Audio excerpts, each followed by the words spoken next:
Well, it's the first play. You see the 8-man box loaded up against 12 personnel to try to stop Derrick Henry in the backfield. Even the wide receiver down the field. Look at the blocking he's doing to help his big back get free. Now, Greg, this is their best run of the season, so they have to build off of this and do something. Now, this is from the tight copy. You'll get a better view of it. Derrick Henry in the backfield is going to be outside zone to the offensive left. Now, you watch the front side of this offensive line. They're going to get a hat on a hat, right? 2-on-2. This is assignment football. Everybody blocking out. Good get off, hat on a hat, boom, punch, climb up. Great job front side, right? Let's rewind it. Let's look at the back side. Watch this right guard, Nate Davis, on the big hog, get a nice punch. He's going to climb to the second level, get a hat on 50, and then Derrick Henry's going to do the rush. He can't arm tackle 22. Breaks a tackle, uses speed to get downfield. Tannehill punches it in, gets a sneak, gets the touchdown on the next play. Now, play number 2. This is 3rd and 9, right? Tannehill's in the gun, backed up. Once again, Hilliard averaging 20 yards a catch. Vertical routes down the field from the receivers, really just to create space. Cover 3 on defense from the Raiders that they're showing 4 under, 3 deep. Now watch Hilliard, he's gonna come out and get a check release, bump Chandler Jones, and then just a simple check down route, right? You see it slow, come out, a lot of space and opportunity. Now defensively, he sees it. They are in perfect position, these underneath defenders, to make a vice tackle. This is the first down marker. You got one outside, one inside, and then one right down the alley. Hilliard attacks the outside leverage. Abrams loses the contain as the flat defender, which you can't do. That's a cardinal sin as a defender. But that's Hilliard. You got to find a way to get 40 the ball, and obviously you got to get 22 going early and often. So here's Jalen Hurts on 1st and 10. You got Devontae Smith on the bottom of the screen, his old teammate at Alabama. And Washington, they're going to be in a single high, man-to-man coverage across the board. Post safety, Eagles gonna run a simple concept, 4 verts. And this is simple. This is Jalen Hurts doing the simple things pre-snap, and then he's gonna do special things post-snap with this throw. One-on-one matchup down the field. Now on practice fields in the NFL, we have this red line. The receivers, they gotta hold this red line to give that quarterback room to throw him outside, throw him open. You see Smith tracking the ball. We'll get a better angle from the back copy. Look at his ball placement, Sal.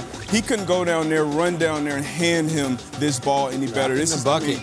Look at this ball. This is top-tier NFL quarterback play, and Jalen Hurts is doing this down after down, game after game. Play number 2. Now, this is him being a little more special. In the shotgun, in an empty set. Vikings showing 2 high pre-snap, but Harrison Smith up top. He's going to rotate down, and he's going to go to a single high. Devontae Smith, he's going to have an out route. And Jalen Hurts, when he gets in his drop, he's going to get back there, take his first and second read to the left side of the field, sees it's taken away, and now this is when he can be special. This is when he can use his athleticism. It's an empty set, remember that. So he feels that pressure behind him, escapes the pocket, and not becoming a runner, right? He can easily tuck this ball and just run, use his leg, but he keeps his eyes downfield, finds his 3rd target, Dallas Goedert, and makes an accurate throw on the run. And this is something you're seeing down after down, game after game. They're calling good plays, giving them clean pre-snap reads, and he's doing everything right and everything special after the snap. Play 1, 3rd and 16. 49ers are in nickel personnel, so long yardage situation, showing single high safety, middle close. You got a nickel pressure at the bottom of the screen coming off the edge. So they're going to have nickel pressure, and they're going to give the defense, the underneath defenders, time to get back and see everything. Fred Warner, he's showing pressure. He's going to get out of there. He's versatile. He can do everything. Never know what that guy's doing. And they just up top, up front, they get after him. You better figure it out. I'll tell you that. It's tough to figure this out. This is 4 coming from the same side, on the right side. Like I said, Fred Warner, he's dropping out. But this nickel's coming. He's outside the screen. These D linemen, watch this stunt. He's going to go upfield. Drake Jackson is going to do a great job doing that loop and getting right up in the middle of this pocket, creating havoc, violent. When you saw this clip, you said this is a violent defense. And that's what they do. You can tell they coached up to be violent. Play number 2, 2nd and 12, nickel personnel again. Middle of the field open now. So we're showing a 2 high safety look. And now we got some fake edge pressure, right? We got some simulated pressure. It's gonna be tight coverage down the field. And Hufanga, he pops, he splashes. You see tight man-to-man coverage across the field, but 2-9, he splashes every game. Deshaun Gibson, he's running to the ball, tight coverage, bats the ball, and it's a tip drill. Tips and overthrows, DBs. We gotta catch him. We gotta have him. This is from the tight copy, showing a 6-man pressure early. The linebacker is gonna get out. And even Nick Bosa is going to get out in this one. Yeah. He's going to cover the tight end. I know that'll fool me because I'm thinking 97 coming all game. He's going to have actually good coverage on the tight end. You got 2 underneath defenders helping him inside. And then Hufanga, once again, tight outside leverage coverage. He's going to squeeze Tyler Lockett here, who's not an easy cover. Tips the ball, and once again, running to the ball, good things happen for DBs. Tips and overthrows. Remember that, Sal. You got to have those. On 3rd and 2, the Browns were in 11 personnel, with Nick Chubb offset and tight end David Njoku to the boundary. Njoku was being played in man coverage by the safety aligned over him. This run would be a pin-pull concept. Left tackle Jedrick Wills would block down on the wide 3 technique, and Njoku would work inside to the linebacker on the backside. Those were the 2 pin blocks that sealed the inside. Let's go back to the snap and look at the pull elements of the play. There would be 2 pullers, starting with left guard Joel Bitonio. He would be responsible for the last man on the line of scrimmage play side. That's where Njoku's nasty split came into play, which widened the edge defender, giving Bitonio more time and a better angle for his kickout block, one of his strengths. Let's go back and look at center Ethan Posick, who would be the second puller. Right guard Wyatt Teller's cutoff block on the nose allowed Posick to pull and get to his responsibility, the first defender inside of the kickout block, which would be the safety. Nick Chubb would follow Posick, who had no one to block because of the man coverage. This was one example of the Browns' diverse run game with one of the best backs in the NFL. Here on 3rd and 6, the Chiefs had linebacker Nick Bolton walked up outside of defensive tackle Tershawn Wharton, creating a 3-man overload to the field. To the other side, they also had 3 defenders with the defensive end and safeties Justin Reed and Brian Cook. Cook was aligned from depth over the slot. You see the Colts' Quentin Nelson tell the back he has Bolton, and the guard would take Wharton. Nelson, to his side, would take Reed as he walked up into the line of scrimmage.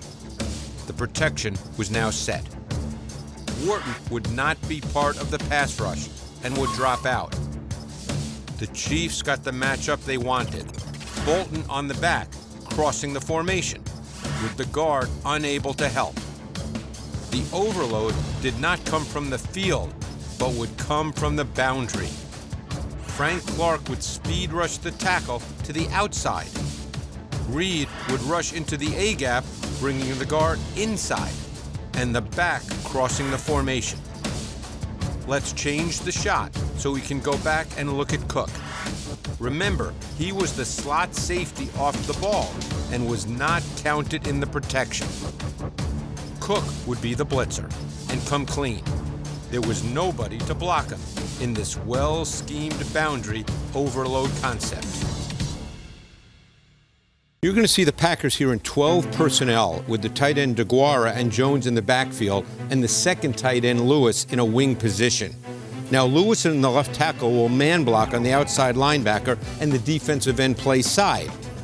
The left guard Runyon and the center Myers, they'll combo the defensive tackle up to the stacked backer. Ryan. Now Runyon will shoulder block the tackle, allowing the center to gain leverage. That allows Runyon to climb up to get on the linebacker. Now let's go back to the snap. The last defender who has to be blocked, play side, is the other inside backer. He's DeGuara's responsibility. Now the sweep action widens the linebacker. Jones ran behind the blocks with the sweep action, and what you get here, Sal, is a 14-yard gain, a really well-designed play. So now let's look at the Packers again in 12 personnel. This time the back was Dillon, not Jones. Here, DeGuara would not lead, but would cross the formation as a pass protector. You would still get the same sweep action by the tailback. That's the important point here. And you can see the reaction of the Mike linebacker. That creates a window for Rodgers to make the throw in the middle. So let's continue now with the pass element. Dobbs was the single receiver to the boundary, being played by a soft corner with outside leverage. And he would get into the window on the in-breaking route. Big window. Becomes pitch and catch. So, Darius, you see how they put this together. Yeah. It looks the same in the backfield in many respects. You get the sweep action, different backs, but different plays. And this is what they're working toward. So what you're going to see here is Jackson in the gun. Now, they have two backs on the field. You're going to see the fullback Ricard in a wing alignment and Hill offset. Now, as I said, this would be read option. Jackson will either give the ball to Hill on a sweep or keep it and run inside. His read was the last defender on the line of scrimmage. Now, Jackson would hold the mesh point to make his decision. Now, you see the defensive end widen to play the sweep action. So that told Jackson he would keep it. So let's go back and break down the power run concept. The left tackle, Faalele, he would down block on the 3 technique. Now, Ricard would secure that block of the 3 technique, and then he would work to the first defender that showed at the second level. Here it would be the backside linebacker. Now, you can see how all this played out as the read option developed. So now we're going to have to go back one more time because we have to focus on the pulling part of this with the right guard, Kevin Zeitler. Zeitler would pull, and he would block the first defender that would show in his path, and that would be the box safety. Jackson would get inside Zeitler, get inside Picard, and get clean to the 3rd level. And Sal, we all know that if he gets to the 3rd level clean, he is very, very difficult to tackle. Yeah. So this is a really key element of their offense. He's been their running game.